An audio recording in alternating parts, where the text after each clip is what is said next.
श्री गोविंद प्रभु महाराज की जय। श्री पंचकृष्ण तत्व प्रसारक सेवाभावी संस्था परभणी द्वारा आयोजित श्री क्षेत्र सिंगणापूर ते श्री क्षेत्र रुद्रपूर पायी परिभ्रमण करत ही जी पदयात्रा आहे, ही पदयात्रा आज श्री गोविंदराव बाबाच्या जे रुद्रपूर आहे, परमेश्वरपूर आहे, त्या ठिकाणी दाभेडी या ठिकाणी दुपारी पोहोचून दाभेडीचे संपूर्ण स्थान, दाभेडीचे गावातील स्थान, तसेच क्षेत्रखाज असेल, गुडा आहे, हे स्थान करत करत या 5 पिंपळी आसन या ठिकाणी ही पदयात्रा आपली आलेली आहे। श्री गोविंदराव बाबा आणि सर्वज्ञ श्री चक्रधर स्वामी त्या दाभेडी या गावामध्ये दोन्ही देवाची भेटी। दाभेडीला सर्वज्ञ श्री चक्रधर स्वामी 3 वेळेस आले। घोडाचोरीचा जो त्याग सर्वज्ञ श्री चक्रधर स्वामींनी केला तेव्हा 20 दिवस अवस्थान आहे। त्यानंतर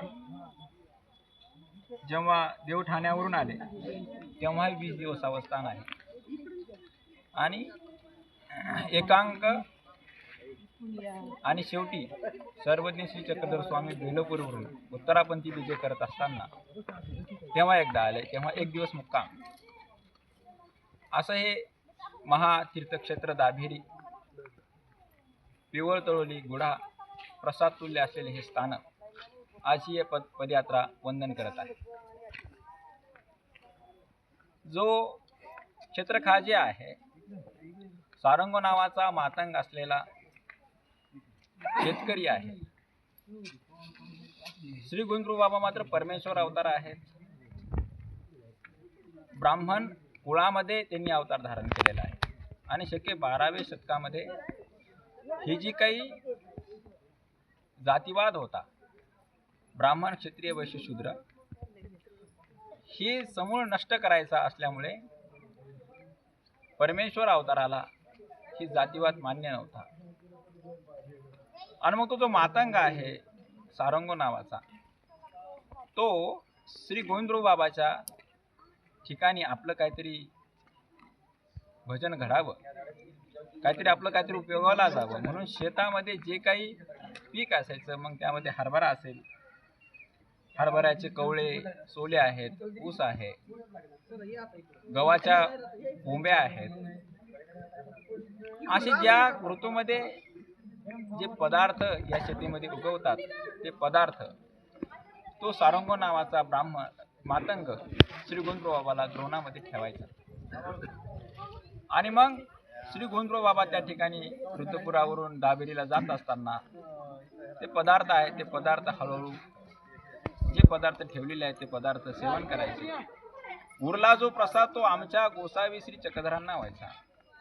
तेही थोडंसं लंपून श्री गोविंदराव बाबाची खिळखिळा बघत सर्वज्ञ श्री चक्रधर स्वामी आपल्या गुरूंचा जो प्रसाद आहे तो प्रसाद सेवन करायचे आणि मग दोही अवताराचा जो उरलेला जो प्रसाद आहे तो प्रसाद तो सारंग नावाचा जो मातंग आहे त्याला व्हायचा। असा तो भाग्यवान मातंग कुळामध्ये जरी जन्मला तरी मात्र परमेश्वराचा जो प्रसाद आहे त्या सारंग नावाच्या मातंगाला भेटायचा। त्याच्यानंतर हे जे स्थान आहे हे 5 पिंपळी आहे। या ठिकाणी 5 पिंपळे होते आणि सर्वज्ञ श्री चक्रधर स्वामी एकांकामध्ये जेव्हा श्री गोविंदराव बाबाच्या भेटीला आले होते तेव्हा या ठिकाणी श्री गोविंदराव बाबाचा आणि त्यांची भेट झालेली आहे। आणि यानंतर आपण जाणार आहोत पिवळ तळोलीला। पिवळ तळोली हे अत्यंत महत्त्वाचं ठिकाण आहे, महत्त्वाचं स्थान आहे। या ठिकाणी गुरु आणि शिष्याची बैठक कशी असावी, विचार कसा असावा, अत्यंत सर्वज्ञ श्री चक्रधर स्वामींनी आपल्याला तो आचार त्या ठिकाणी दाखवून दिलेला आहे। श्री गोविंदराव बाबा जेव्हा त्या ठिकाणी यायचे, श्री सर्वज्ञ श्री चक्रधर स्वामी त्या ठिकाणी त्यांना भेटण्यासाठी यायचे, तेव्हा सर्वज्ञ श्री चक्रधर स्वामी हे श्री गोविंदराव बाबाच्या समोर मानकुटी म्हणजे मांडी घालून बसत नव्हते.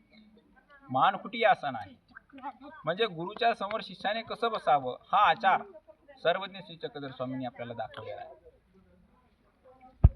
अशा त्या आणि मग त्या दोन्ही अवताराचं चिंतन, त्या दोन्ही अवताराचं जे काही बोलणं आहे त्या ठिकाणी व्हायचं.